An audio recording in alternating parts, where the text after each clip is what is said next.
The Points Guy founder Brian Kelly is here now for more on how to deal with this flight mare. Well, first of all, just fast forward to Thanksgiving, please. Yeah. Are things going to be completely fixed by then? I hope so. Things look really good right now. You know what's really interesting? So the FAA is still mandating 6% cuts.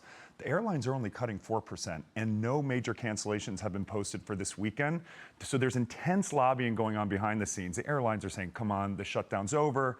And those air traffic control officers, they're back in. The staffing levels are good. They're also getting those $10,000 bonuses. So I think we could see a lifting of that 6% soon, if not this weekend, because it's kind of already looking like that's Let's look at the FlightAware numbers. Today alone, we still see quite a few cancellations, more than we would normally see. And not to mention, total delays stand at 1,893, 626 cancellations at the moment. Worst airports for cancellation, Chicago, Atlanta, and Newark. So it hasn't just stopped. No, and on a normal day pre this, you'd see 200 or so, 250 cancellations. So really 650, considering where we were last weekend, which was just a debacle, you know, over 50% of flights. So I think it's extraordinary how quickly this has turned around.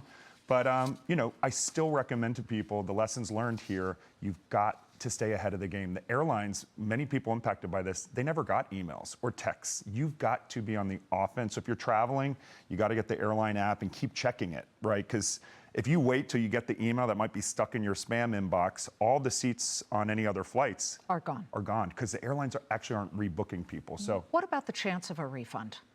So everyone should know, whether it's a shutdown, whether if an airline cancels your flight, you are owed a refund. If you choose not to take their, whatever they rebook you on. A lot of people think you get both because you should be compensated, but no.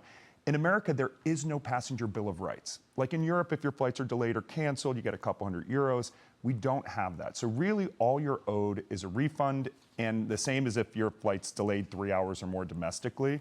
However, credit cards, this is a huge thing. Credit cards will cover hotels, Ubers, if your flights are delayed or canceled. So it's always good to look at your credit card benefits. Well, what are the best travel cards for general delays and cancellations? Yeah, so, you know, we've seen increasing annual fees on the Amex Platinum and the Chase Sapphire Reserve. But it's almost $1,000 now. Yeah, but those cards, you know, it's hard to put into value those perks of if your flight's canceled and them being able to pay for a hotel, but they have the best protection. So I'd say Chase Sapphire Reserve, that card, if your flight's delayed 6 hours or more, that card, $500 per person in reimbursements for your whole family. So this is why instead of waiting in that long line, begging the airline for a hotel voucher with the right credit cards, you book yourself, you get yourself a rental car just to get home. So, you know, I think this whole government shutdown should be a reminder to people to, you know, protect themselves. You just brought up what the European rules are. Now, the Trump administration has just come out and said it is withdrawing the Biden-era plan that requires airlines to actually pay travelers who've been inconvenienced or when there are U.S. flight disruptions caused by the carrier. So he doesn't seem to have an interest in making the airlines help out passengers who have been inconvenienced. Yeah, and you know what, look, with every piece of legislation, there's the law of unintended consequences. True. So when you look at the airlines today, I mean, many aren't going to survive potentially. Spirit's struggling, JetBlue.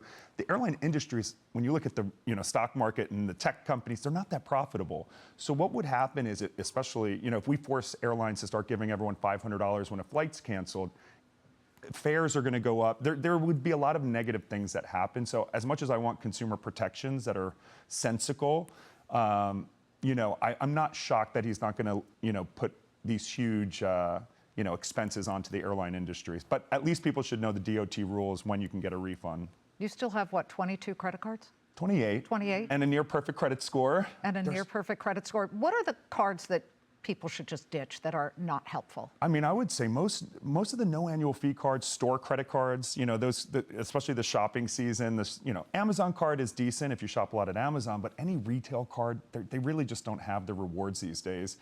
And, the Capital One Venture X card now has 100,000 points. If you're a small business owner, please listen. The small business credit cards are incredible. The sign-up bonuses that the Capital One Venture X business this week launched 400,000 points. Whoa.